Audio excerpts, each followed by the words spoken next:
पार्श्व कथा। पार्श्व कथा के पुण्यार्चक हैं सोगानी परिवार जयपुर, गुरु भक्त परिवार, श्री प्रताप माल जी नंद किशोर जी, पत्नी श्रीमती लता देवी, पुत्र श्री अनुज कुमार, पत्नी श्रीमती श्रुति देवी, पौत्र आकाश, अंश, विनायका, सूरत, सीकर, राजस्थान। श्री एसी जैन, श्रीमती प्रमिला जी जैन, अल्पना, संदीप, पलक एवं नमन, डॉक्टर वरुण, प्रियंका, सम्यक एवं स्वस्ति, डॉक्टर नीलम, डॉक्टर विजय, ईरा एवं विवान, डॉक्टर नितिन जैन, डॉक्टर अल्पना जैन, पुत्र श्रुत जैन, पुत्री अमिया जैन, श्रीमती उषा जैन, श्री विमलेश जैन, पुत्र एवं पुत्रवधू श्री नितिन जैन, श्रीमती मेघना जैन, पौत्र एवं पौत्री आदित्य जैन, अनुष्का जैन, मार्सन्स परिवार आगरा, गगन, नीतू जैन, सिंगापुर, श्री वीरेंद्र कुमार जैन सीए, श्रीमती कमल नयनी जैन, दरियागंज, नई दिल्ली, पुत्र एवं पुत्रवधू आयुष, दीप्ति जैन, पौत्र देवयश जैन, पुत्री एवं दामाद श्रीमती अदिति, श्री संचित जैन, दोहित्र युगम एवं सर्वम जैन, लंदन, श्री मुकुल जैन, व्रती प्रतिभा जैन, श्रीमती निष्ठा जैन एवं जय कुमार शाह, अर्पित जैन, देहरादून, श्री सुशील कुमार जैन, धर्मपत्नी श्रीमती निर्मल जैन, पुत्र पुत्रवधू श्री मुनीश कुमार जैन, श्रीमती मेघा जैन, पुत्र पुत्रवधू श्री हर्ष कुमार जैन, श्रीमती सोनिका जैन, पौत्र समर्थ जैन एवं पार्थ जैन, पौत्री भव्या जैन, हिया जैन एवं Shri Jain, firm Shri Arihant oil and general mills, तहसील रोड, जगराव, लुधियाना, पंजाब। श्री नरेंद्र जैन, कप्तान, धर्मपत्नी श्रीमती शील जैन, पुत्र व पुत्रवधू श्री संदीप जैन, श्रीमती सुनीता जैन, श्री अंकुर जैन, श्रीमती शिवानी जैन, पौत्र व पौत्री श्रेयांश जैन, समृद्धि जैन, संभव जैन, पुत्री एवं दामाद श्रीमती रचना जैन, श्री संजय जैन, दोहित्र श्री सक्षम जैन, पत्नी श्रीमती शिल्पी जैन, दोहित्र Utkrisht Jain, Shalimar Bagh, Delhi 88, firm messrs high tone trading and manufacturing company, manufacturers and exporters of public address, amplifiers, speakers, microphone आदि, B3, B7, Mangolpuri industrial area, Delhi 83।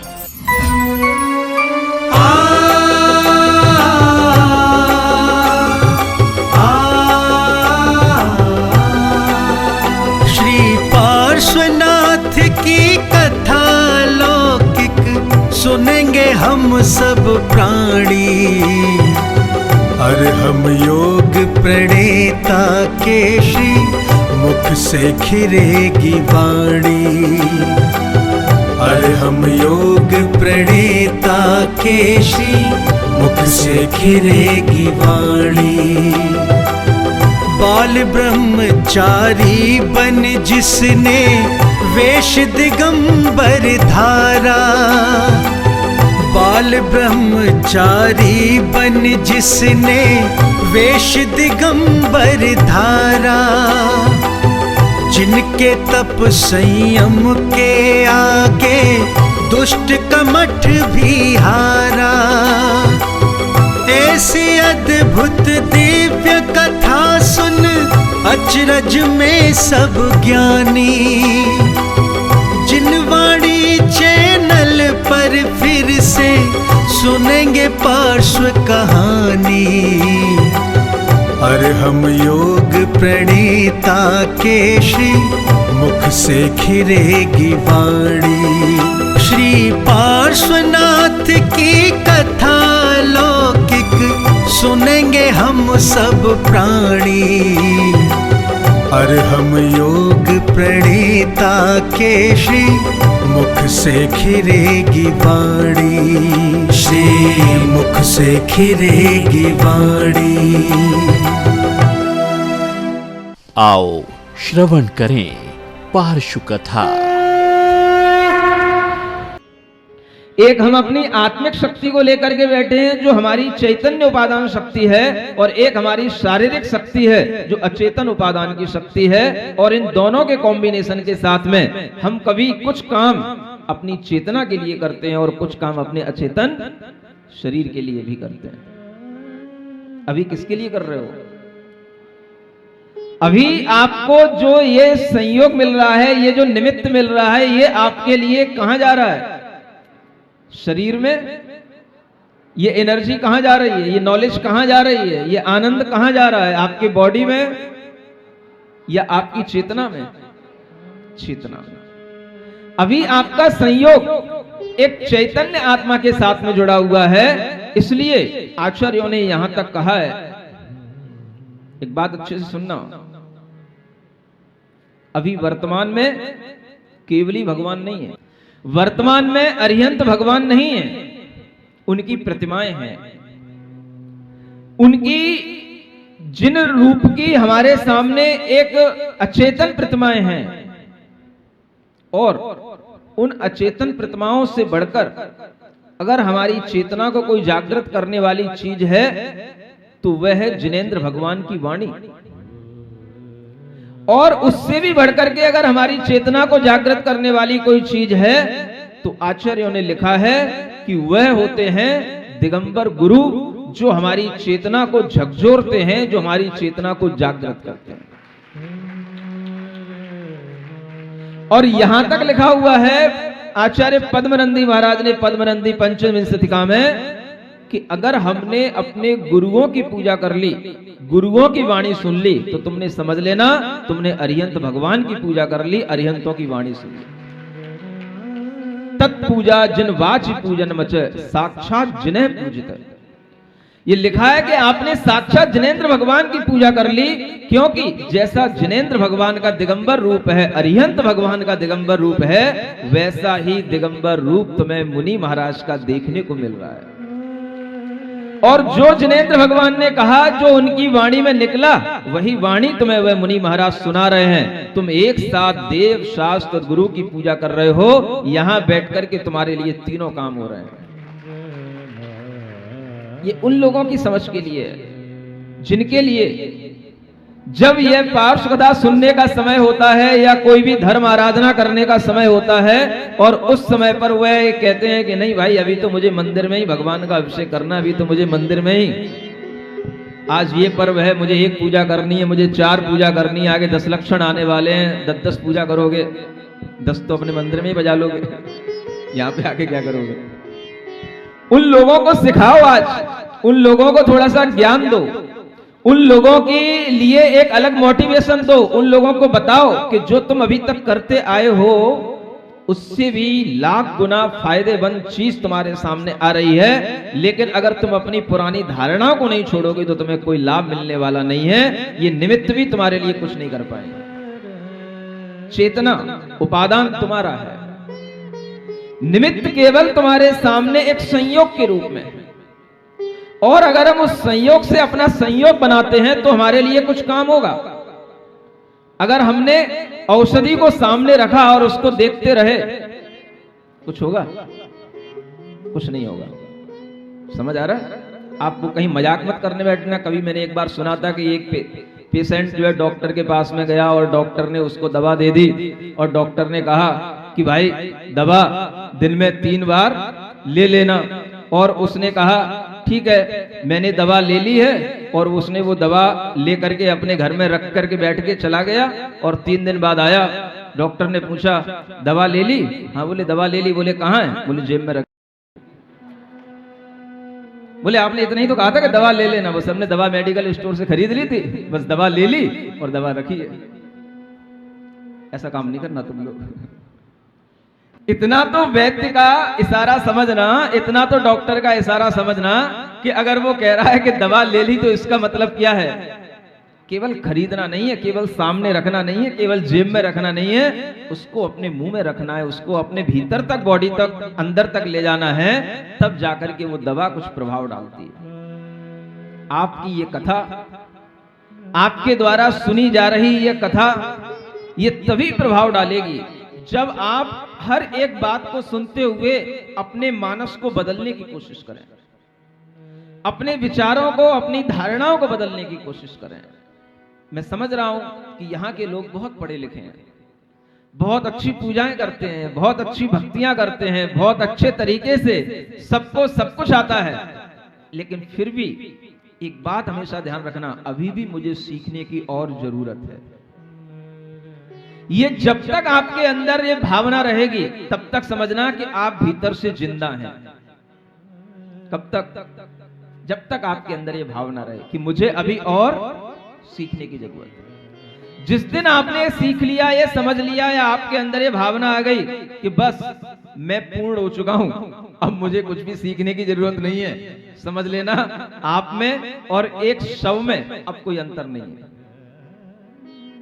ये कभी नहीं हो सकता। जब तक आपको जीना है तब तक आपके अंदर जीवन जीने के लिए कुछ ना कुछ भीतर जागृति रखनी पड़ेगी। आपको सीखते रहने की ललक बनाए रखनी पड़ेगी और आपको अपने विचार, अपनी धारणाएं समय के अनुसार कभी कभी परिवर्तित भी करनी पड़ेगी। अगर आप उसी रूटीन पर, उसी शेड्यूल से हमेशा चलेंगे तो आप एक मशीन की तरह होंगे, जो ऑटोमेटिक मशीन चल रही है उसमें और आप में कोई अंतर नहीं होगा। एक रोबोट का मनुष्य होता है और एक असली मनुष्य होता है। इन दोनों में अगर कुछ अंतर होगा तो क्या होगा? रोबोट तो नहीं हो, बोल तो नहीं है, अरे कॉन्फिडेंस से बोलो, रोबोट तो नहीं हो। कहो महाराज मैं असली ह्यूमन हूं, मैं असली आदमी हूं। और असली आदमी का मतलब ही यही होता है कि उसे अपनी इच्छा से, अपने विचारों से खुद चलना होता है। बस हाँ, वो विचार कहीं से लेता है, सीखता है, आगे बढ़ने की कोशिश करता है और इस तरह की विचार धारणाओं से जब वो आगे चलता है तो उसे समय समय पर भगवान जिनेंद्र देव के द्वारा बताए हुए अनेकांत के सिद्धांत, मुख्य और गौण के सिद्धांत उसके सामने रहते हैं कि कभी जिनेंद्र भगवान की प्रतिमा हमारे लिए मुख्य है। क्यों मुख्य है? जब तक गुरु हमारे सामने नहीं, जब तक हमारे सामने कोई साक्षात उपदेश देने वाला नहीं, तब तक भगवान की प्रतिमा ही हमारे लिए मुख्य है। लेकिन जब गुरु हमारे सामने आ जाते हैं तो हमारे लिए गुरु की मुख्यता हो जाती है, क्योंकि उस प्रतिमा तक अनुराग कराने वाले भी गुरु ही होते हैं। वह आनंद राजा कल से आज तक इसी सोच में पड़ा हुआ है कि ये अचेतन जिनबिंब हमारे अंदर कैसे ज्ञान, कैसे कर्मों का क्षय करा सकते हैं, कर्मों के कैसे ये वेगों को कम कर सकते हैं। कर्मों के उपशम, क्षय, क्षयोपशम की दशाएं घटित होती हैं केवल जिनेंद्र भगवान के दर्शन करने से। और वो समझा रहे हैं एक मुनि महाराज, और बहुत बड़े गढ़धर एक मुनि महाराज, एक मनः परे ज्ञानी मुनि महाराज, और वह आनंद राजा को समझाते हुए आगे तक और भी बहुत कुछ कह रहे हैं। आगे हम पढ़ते हैं, इस कथा के मूल पर आते हैं। पेज नंबर 27 पर आप देखेंगे कि और भी कुछ समाधान दिए हुए हैं। जैसे चिंतामणि रतन मनवांछित दातार, तथा अचेतन बिंब यह वांछा पूरण हार। को हरण करने वाला चिंतामणि, ऐसे रत्नों की शक्तियां होती हैं। तो यहां कहा जा रहा है कि जैसे वह अचेतन है लेकिन फिर भी हमें अनेक प्रकार के सुख देता है, वैसे ही ये अचेतन बिंब भी हमारे लिए सभी प्रकार की मनोवांछाओं को पूर्ण करने वाले होते हैं और हमें सब प्रकार के सुख देने वाले होते हैं। ये बिंब अचेतन होकर के भी हमारे मन की इच्छाओं को पूर्ण कर सकते हैं। और इसी तरह से दूसरी चीज है, ज्यों याचत सुख कल्प तरु, दानी जन को देय, त्यों अचेत यह देत है, पूजक को सुख श्रेय। कल्प वृक्ष भी अचेतन होते हैं और ये भी जो भी उनके सामने आता है, मांगता है, वह व्यक्ति उन कल्प वृक्षों से भी अपने मनवांछित फल को प्राप्त कर लेता है। यह भी व्यक्ति को अपने मनोरथों की पूर्ति से भर देते हैं। और इसी तरह से समझना कि अचेतन बिंब भी हमारे लिए मनवांछित दातार होते हैं। मणिमंत्रादिक औषधि है प्रत्यक्ष जड़ रूप, विष रोगादिक को हरें, त्यों यह अगहर भूप। हे भूप, हे राजन, जैसे मणियां होती हैं, मंत्र होते हैं, औषधियां होती हैं, ये सभी अचेतन होते हैं। हमारे शरीर में किसी भी प्रकार के रोग हो गए हैं, विष चढ़ गया है, अनेक तरीके के कोरोना के चले जाने के बावजूद भी लंग्स में फंगस हो गए हैं, तो वह भी दूर होने की क्षमता औषधियों में होती है, मंत्रों तक में क्षमता होती है। आपको विश्वास होता है मंत्रों में शक्तियां होती हैं? क्या समझे? ये मंत्र भी हमारे लिए, अगर हम यहां बैठे हैं, कहीं दूर दराज में भी कोई भी व्यक्ति रोगी है अगर आप यहां बैठे बैठे भी मंत्र पढ़ेंगे तो वहां पर उसका विष उतर सकता है। ऐसे ऐसे मंत्र होते हैं, बस उन मंत्रों के ऊपर विश्वास और उनकी सिद्धि होना चाहिए। ये अचेतन है और ये हमारे लिए इतने बड़े बड़े लाभ देने वाले हैं और हम इनसे अपने रोगों को दूर करते हैं। ऐसी ये औषधियां, ये विष उतारने वाले मंत्र, ये सब चीजें हमारे लिए आज भी काम देने वाली होती हैं और मंत्रों की शक्तियां हम आज भी देख सकते हैं। आज भी ये मंत्र हमारे लिए काम करते हैं। जब आपसे कहा जाता है, आपको किसी कार्य की सिद्धि करनी होती है, आपसे कहा जाता है इस मंत्र का जाप करना, आप तो उसकी पूर्ति के लिए बस सिर्फ कर लेते हो। कहा गया है भाई इसके 1 लाख जाप होने हैं, आपने वो काम कर लिया। कभी भी वेदी प्रतिष्ठा हो, पंच कल्याणक हो, प्रारंभ में एक कार्य किया जाता है कि भाई यहां पर मंगल मंत्र की आराधना करना है, यहां पर आपको 1 लाख जाप करना है। हो सकता है कि आपको फुर्सत ना मिले, आप दूसरे को बिठा दो वहां पे, किसी पेड व्यक्ति को भी वहां पे ला करके बिठा सकते हो आप, क्योंकि आपको पता नहीं कि मंत्र की शक्तियां कितनी काम करती हैं। वो कार्य हुआ, आप आए, अपना कार्य पूरा कर लिया, आपका वह मंगल कार्य सानंद संपन्न हो गया। आपने जय जयकार तो कर ली, लेकिन आपको ये समझ नहीं आया कि ये काम के पीछे कौन सी बड़ी फिलॉसफी जुड़ी हुई थी, ये काम किसके साथ किया गया। सुन रहे हो? जब आचार्य महाराज भी कोई बड़े बड़े काम करते हैं तो उस समय पर भी वो मंत्र जाप करने के लिए कहते हैं। एक बार आचार्य महाराज ने पूरे संघ से कहा, और उस समय पर हम भी संघ में थे, और एक बहुत बड़ी आपत्ति को दूर करने के लिए उन्होंने कहा, पारसनाथ भगवान की जाप करो, पारसनाथ भगवान की। सुन रहे हो? ओम रीम अरहम श्री पार्श्वनाथ जिनेन्द्राय नमः। इतना विश्वास है आचार्य महाराज को।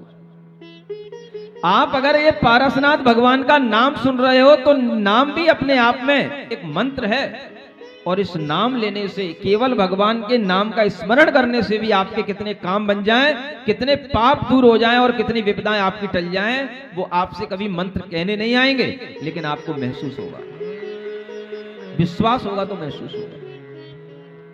मंत्रों के माध्यम से हम बड़े बड़े काम कर सकते हैं और अनेक तरीके की रोग भी दूर होते हैं। और आप अगर देखो, आपको ध्यान हो तो जब आप दिल्ली आए थे, आगरा के लोगों, सुन रहे हो, पंच विशेष रूप से जब अपनी कमेटी लेकर के आए थे, रोहिणी सेक्टर 20 में जब हम बैठे थे, और उस समय पर आपने आकर के जब एक निवेदन किया कि महाराज इस बार आपको आगरा की ओर चलना है, तो हमने एक बात आपसे पूछी थी, कहाँ ले जाओगे, आगरा तो बहुत बड़ा है। तो आपने कहा महाराज आगरा का मूल स्थान, आपको अलग अलग कॉलोनियों में नहीं ले जाऊंगा, आपको मूल स्थान पर बैठाऊंगा जहां पर पूरा आगरा जुड़ा हुआ है, और वह है एमडी जैन। फिर मैंने आपसे पूछा था वहां के जिनालय के मूल नायक भगवान कौन से हैं, तब आपने कहा शांतिनाथ भगवान है। फिर उस समय पर मैंने एक बात और बोली कि अगर आपको यह भाव है कि हमारा आगरा तक विहार हो, आगरा में रुकना हो, आगरा में वर्षा योग हो, तो आप एक मंत्र का जाप करना। क्या बोला था? ओम रीम अरहम श्री शांतिनाथ जिनेन्द्राय नमः। जो मूल नायक आपके हैं, जो आपके इष्ट भगवान है, आप उनसे अपने भावना रखो, आपकी भावना पूरी होगी। मुझे पता नहीं कितने लोगों ने किया, कितने नहीं किया, लेकिन मुझे लग रहा है कि लोगों ने किया है, तभी यहां पर यह काम बड़े आनंद और शांति के साथ में हो रहा है। किया था? लोग बोल रहे हैं किया था, हाथ उठा रहे हैं। उस समय पर यह संदेश भी दिया गया था आपके मैसेजों के माध्यम से कि इस मंत्र का आपको जाप करना है, और आप देख रहे हो कि आप अगर आज यहां बैठकर के शांति से धर्म आराधना कर पा रहे हो, तो कहीं ना कहीं ये हमारे उन पुण्य कर्मों का प्रताप होता है जो हम मंत्र शक्तियों के माध्यम से अर्जित करते हैं। आप इन चीजों पर विश्वास रखना सीखें। ऐसे ऐसे व्यक्ति हैं जो नमोकार मंत्र पर विश्वास रख के न जाने क्या से क्या कर देते हैं। आचार्य शांति सागर जी महाराज का नाम सुना होगा आपने, जो बहुत पहले के आचार्य गुरु महाराज से भी पहले, ज्ञान सागर जी से भी पहले, शिव सागर, वीर सागर और उनसे पहले जो आचार्य शांति सागर जी महाराज हुए हैं, वो जो दक्षिण में महाराज हुए अपने समय में, उनके समक्ष एक बार ये प्रसंग आया कि एक व्यक्ति जो जाति से मुसलमान था और वह एक काम करता था, किसी को भी सर्प काट लेता था, किसी को भी विष चढ़ जाता था तो वह उस विष को उतारने का काम करता था। एक बार वो महाराज के सामने आ गया, महाराज ने उससे पूछ लिया कि ये विष तुम कौन से मंत्र से उतारते हो? तो वो मुसलमान व्यक्ति कहता है, महाराज ये मैंने एक मुनि महाराज से नमोकार मंत्र सुना था, मैं उसी नमोकार मंत्र को पढ़ करके विष उतारता हूं।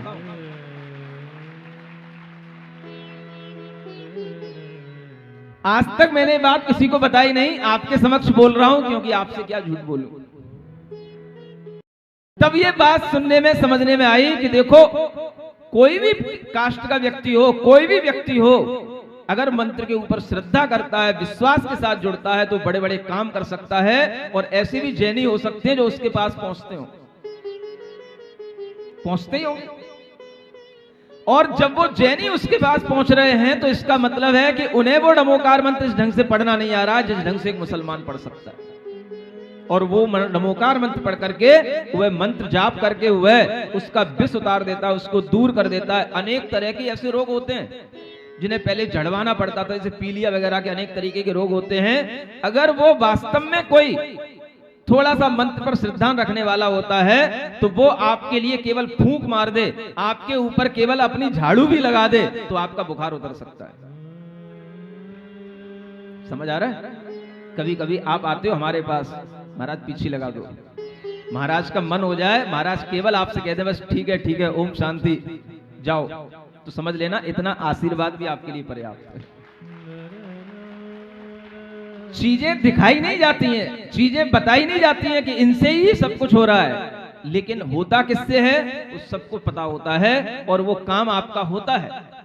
लेकिन आपके अंदर एक विश्वास की भावना आनी चाहिए कि हम अगर अपने लिए कुछ भी प्राप्त करते हैं तो इन अचेतन बिंबों से, अचेतन मंत्रों से, गुरुओं के आशीर्वाद से हम बहुत कुछ प्राप्त कर लेते हैं। और ये सब हमारे लिए मनोवांछित देने वाली चीजें हैं। इन पर अगर हम विश्वास करके चलते हैं तो हमारे लिए जीवन समृद्धशाली बनता चला जाता है। आगे कहते हैं, जड़ स्वरूप को पूज पद प्रगट देखिए लोय, राजपत्र सिर धारिये मुद्रा अंकित होय। देखो कितना अच्छा उदाहरण दिया। अगर आप यही मानते हो कि जड़ से कोई मान्यता नहीं मिलती है, जड़ से कोई पूज्यता नहीं मिलती है, तो आप आज की भाषा में, यहां तो राजपत्र लिखा है, पहले राजा लोगों के एक राजपत्र हुआ करते थे कि अगर उस पर राजा की मुद्रा बनी हुई है तो समझ लेना कि कोई भी दूसरा राजा उसे अपनी आज्ञा समझ करके उसको स्वीकार कर लेता है और वो पूज्य माना जाता है जिसके ऊपर राजा की मुद्रा अंकित है। आज के समय में आपके जो नोट होते हैं कौन कौन से आने लगे, 200 के तो 100-200 के तो बंद हो गए थे, 2-2 हजार के आने लगे थे, 500 के भी हैं, 100 के भी हैं, 2000 के भी हैं, जो भी हैं। समझ आ रहा है? वो नोट क्या है वस्तुतः, क्या है वो? रियलिटी बताओ, उनकी रियलिटी क्या है, किस चीज के बने हुए हैं? कोई 2000 का नोट कोई बहुत अलग चांदी का बना होता है कि कोई सोने का बना होता है, किसका बना होता है? कागज का ही बना होता है। वह कागज ही है और ये आपके सामने रखा हुआ भी ये कागज ही है, लेकिन इस कागज में और उस कागज में एक अंतर होता है जिससे उस कागज की कीमत बढ़ जाती है। तो वो अंतर क्या होता है? वो गांधी जी की जिस पे छाप लग जाए, जिस पे वह सरकारी मोहर लग जाए और जिस पर ये लिख दिया जाए कि हाँ ये भारत सरकार लिखा हुआ है, वही कागज 2000 का हो जाता है। अगर उस पर 500 लिख दिया जाए तो 500 का हो जाता है, 1000 लिख दिया है तो 1000 का हो जाता है। समझ आ रहा? कागज तो उतना सही है। कीमत किसकी?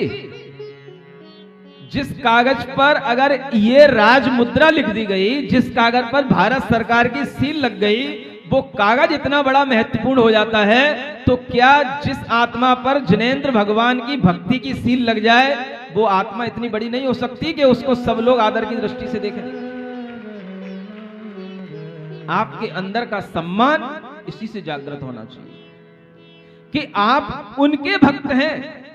छोटे छोटे देवी देवता जिनके चरणों में हमेशा बैठे रहते हैं, ऐसे भगवान की भक्ति करने वाले हैं। वर्धमान स्तोत्र सब लोग पढ़ रहे हैं, पढ़ने की कोशिश करना। अगर सच्चा ज्ञान लेना है, भगवान की भक्ति समझनी है, तो एक बार वर्धमान स्तोत्र का अध्ययन करना।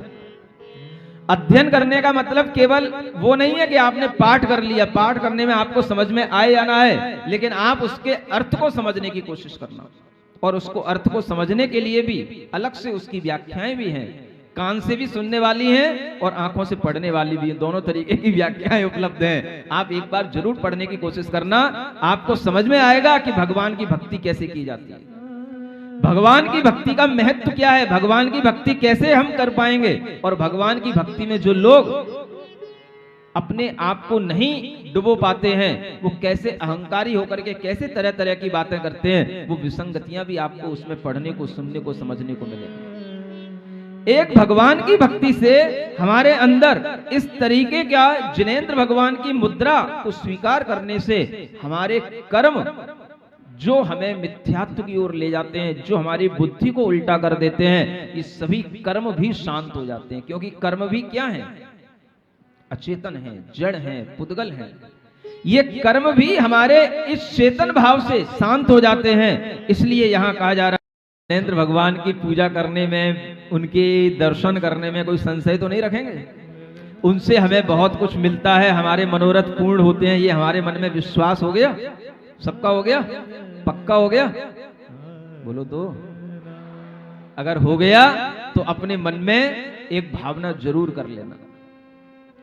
अगर हमारे आसपास आधा किलोमीटर, 1 किलोमीटर में भी कोई जिनालय है, हम चाहे आगरा में रहें, चाहे बेंगलोर रहें, चाहे पूना चले जाएं, अगर हमारे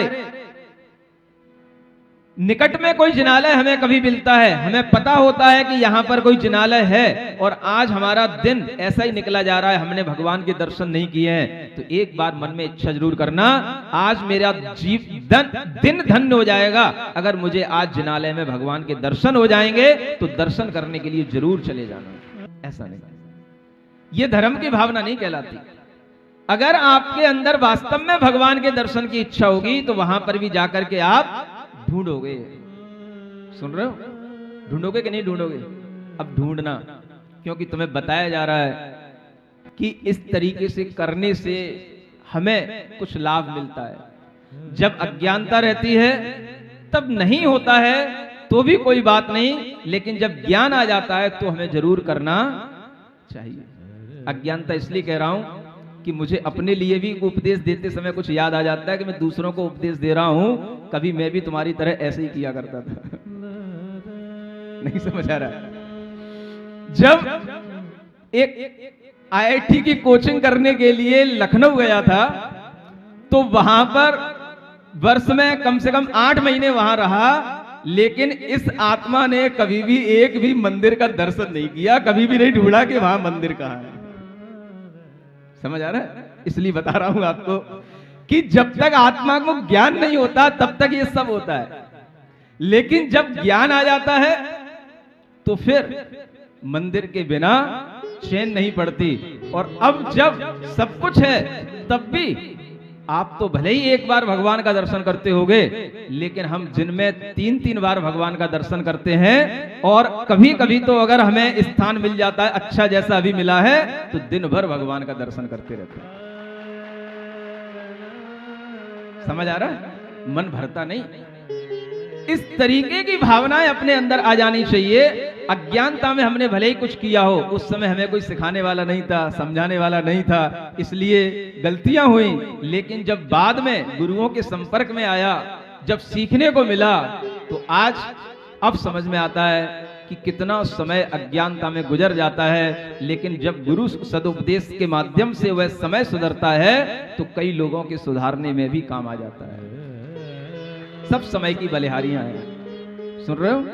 तो वो वाली अज्ञानताएं अब आपके अंदर तो नहीं है। ये भी अब आपको भाव आ जाना चाहिए कि देखो वह आनंद राजा के अंदर कैसी भक्ति उमड़ती है, और वो क्या करता है, मंगल भवन अमंगल हारी पारसनाथ जगत हितकारी सारी सुख संपत्ति सब ही घर आवे, पारस कथा भविक जन गावे। तिस अवसर मुनि वर्ण ताम, तीन भवन वर्ती जिन धाम।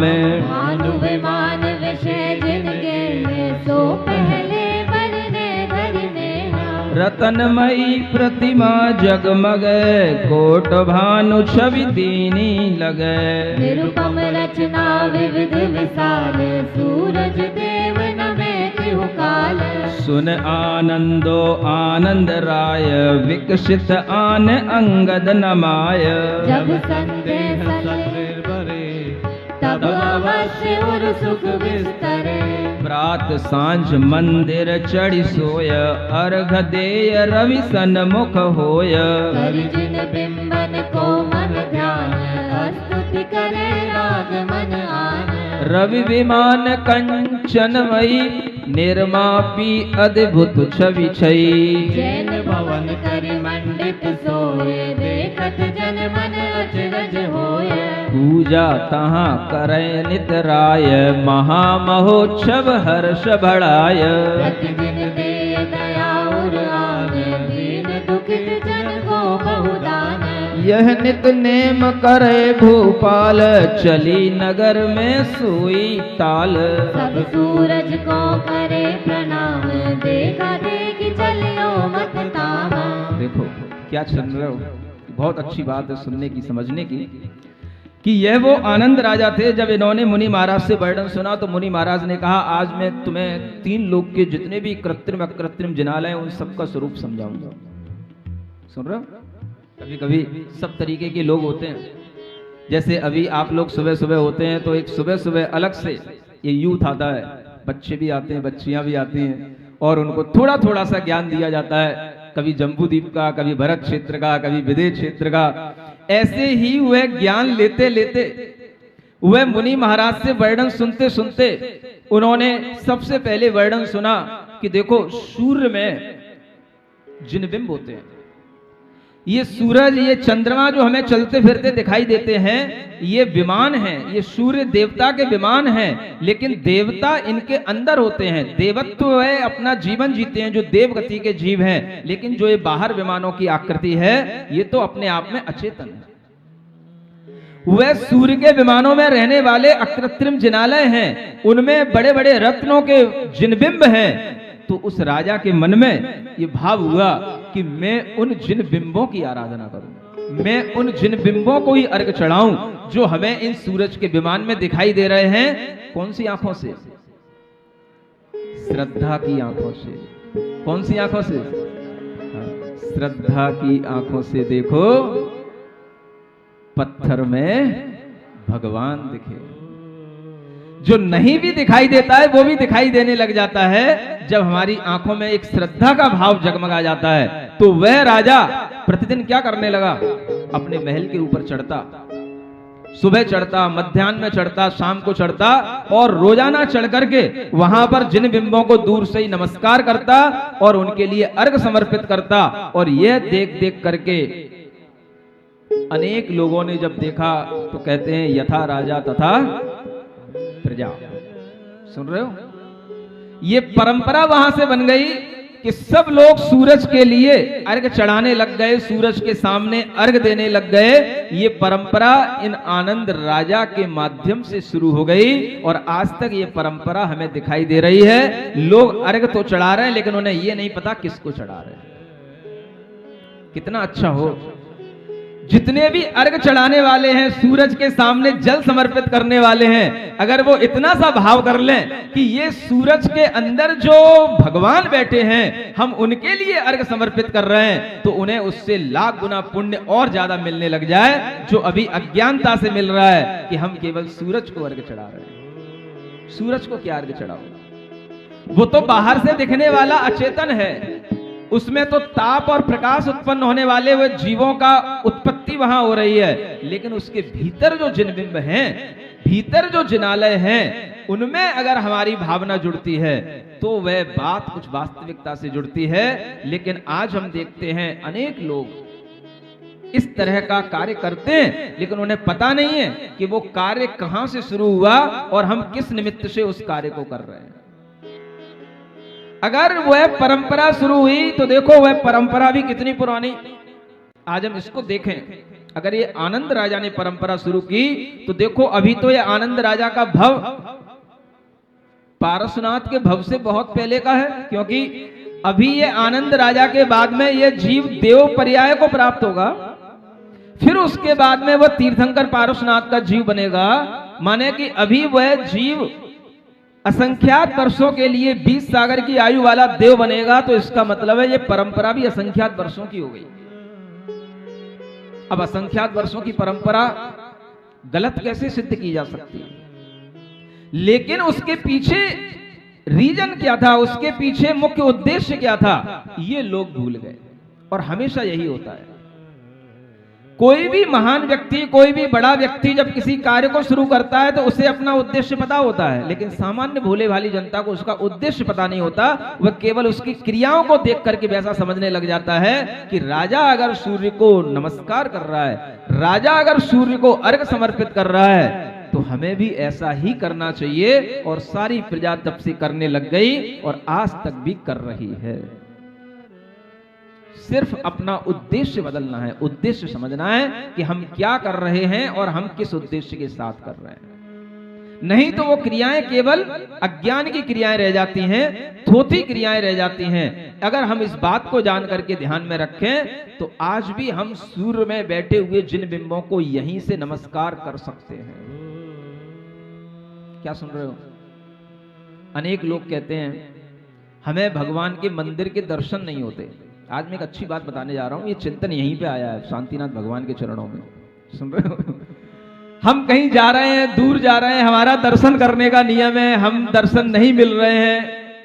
दूर से हमें कहीं कोई मान स्तंभ दिखाई दे जाए, ये भी बहुत बड़ी बात है। मान स्तंभ भी हर जगह कहां होते हैं? सुन रहे हो? कोई बात नहीं।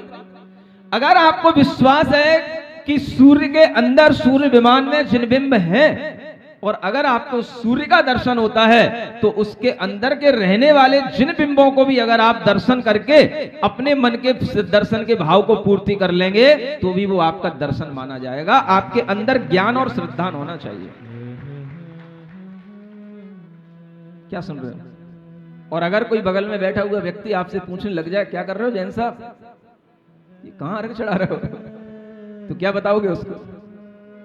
हम जिन भगवान के दर्शन कर रहे हैं।